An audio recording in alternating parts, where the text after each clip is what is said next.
Hey, Drew James here from LearnGuitarInLondon.com, and I'm playing another classical song. Not how I started making tutorials doing classicals, but I can see that on YouTube anyway, there doesn't appear to be many sort of suited slightly to easier players and really good tutorials. So I really want to make a difference with that and keep doing classical tutorials. And as you guys on my channel are sort of saying, Drew, do more fingerstyle. So that's what I'm looking for, new classical fingerstyle pieces. And this one really is one to go and get the party started. Just turn up at your party and say, right guys, have I got a song for you? And then play the Funeral March by Chopin. So in all seriousness, it's Chopin and it's the Piano Sonata number 2. This is the third movement, and it's obviously very, very famous, very morbid, but I've really enjoyed playing it and putting it together. This lesson is going to be a two-parter lesson. You can get the second part over at my website. You just need to join the student area to do that. It's completely free. It just takes a name and an email address. And over at the student area, you'll get instant access to part 2. Where I show you the remainder of the song. Not that there's an awful lot more, I've basically shown you half there with what I've just done. Also, in the description is a link to the tab. Now, this isn't a tab that I made, it's a tab that I've been using, and I've made small adjustments to it to suit my taste and how I sort of hear the song moving around. So I'll be telling you what those adjustments are as we go through. So just make sure you've got a pen handy and you've printed out the music. So without further ado, let's learn how to play it and zoom in on the left hand. Now you should have the tab in front of you, and I'm going to be taking you through one bar at a time, and I will be telling you the little ad-libs and the changes that I've made. Remember, tab isn't a sacred document. You don't have to follow it 100%. If you hear something different or you think, oh, that's too difficult for me, then make adjustments. That's just something you can do. Okay, just a little tip. Let's have a look at the first two bars.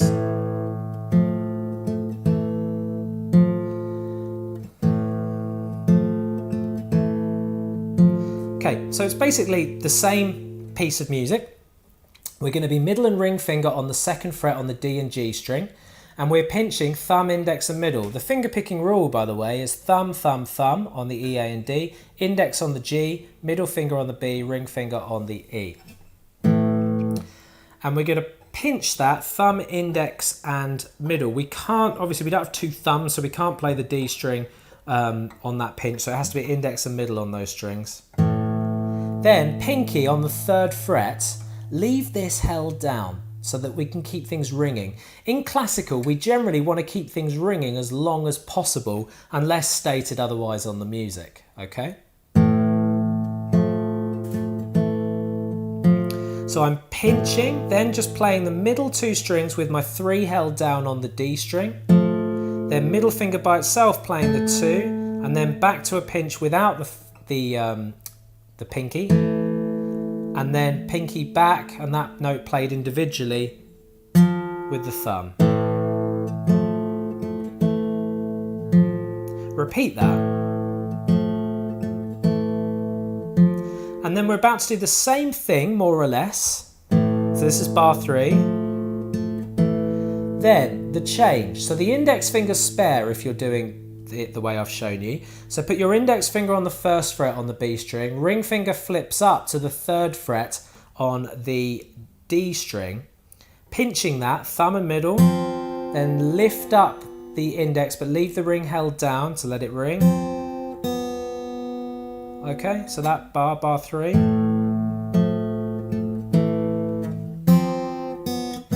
Then into bar 4, so middle finger down and the ring finger down again, like before.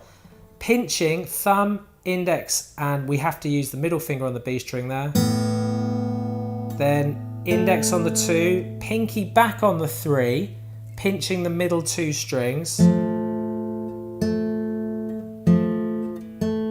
And then back to the 2, then pinky again. So that bar 4.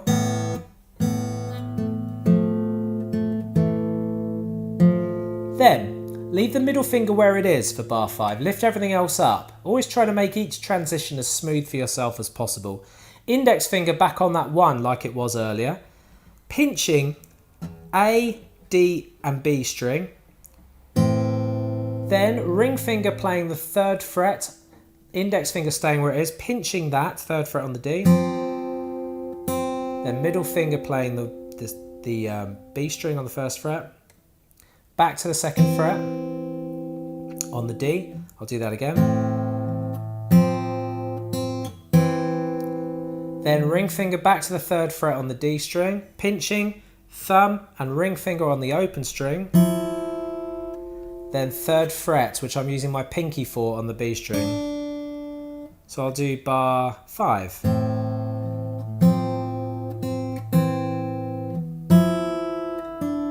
Then leave the pinky there, middle finger on the 2nd fret on the D string, and pinching thumb, index and middle.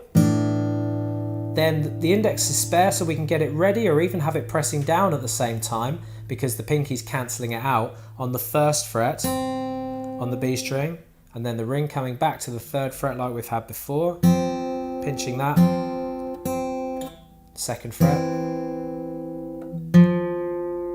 Okay, so I'm going to do bar 5 and bar 6.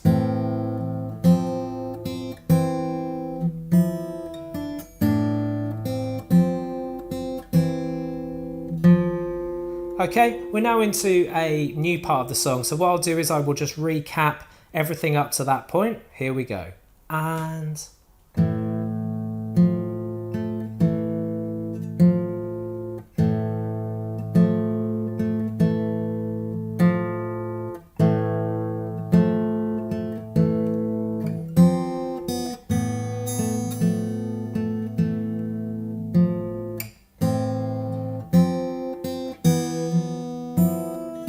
so wrong like that.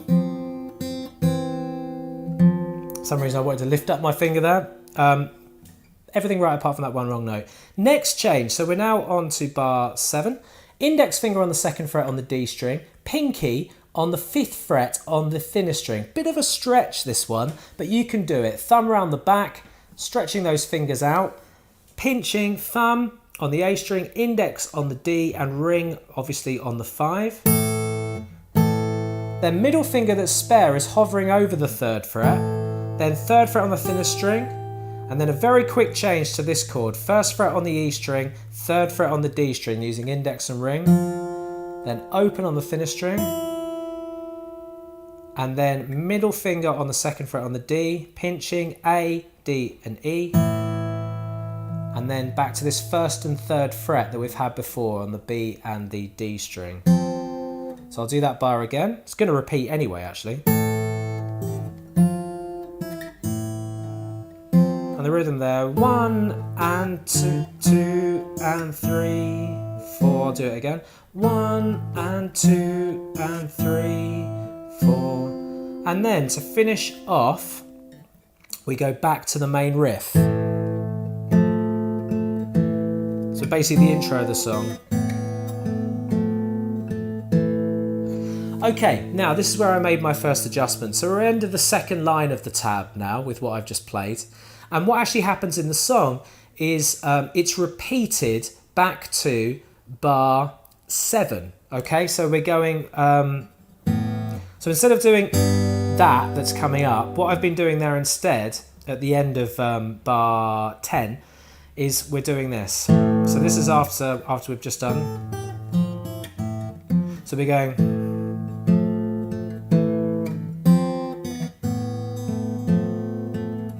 and then just playing that 3, which actually isn't written there. And then we're going to go back to this and repeating that.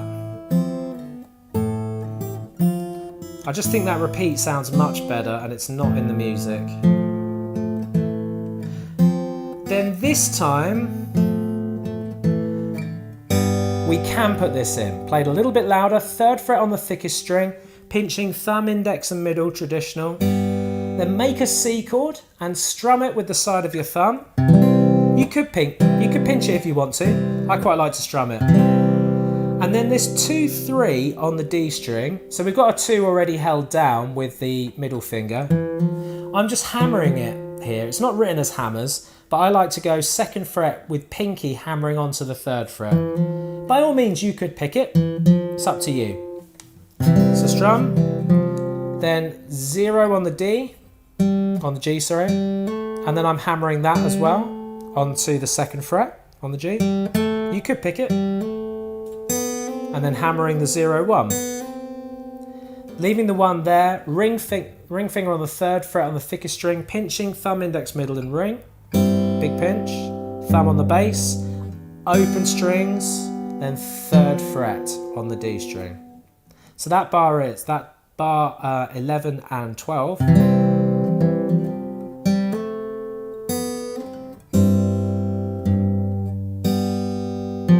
Then index finger on the 2nd fret on the D string, pinching, and then playing 2 again, and I'm hammering it because it's the same rhythm, 2 to the 4th fret on the D, then index finger to the 1st fret on the G, hammering to the 2nd,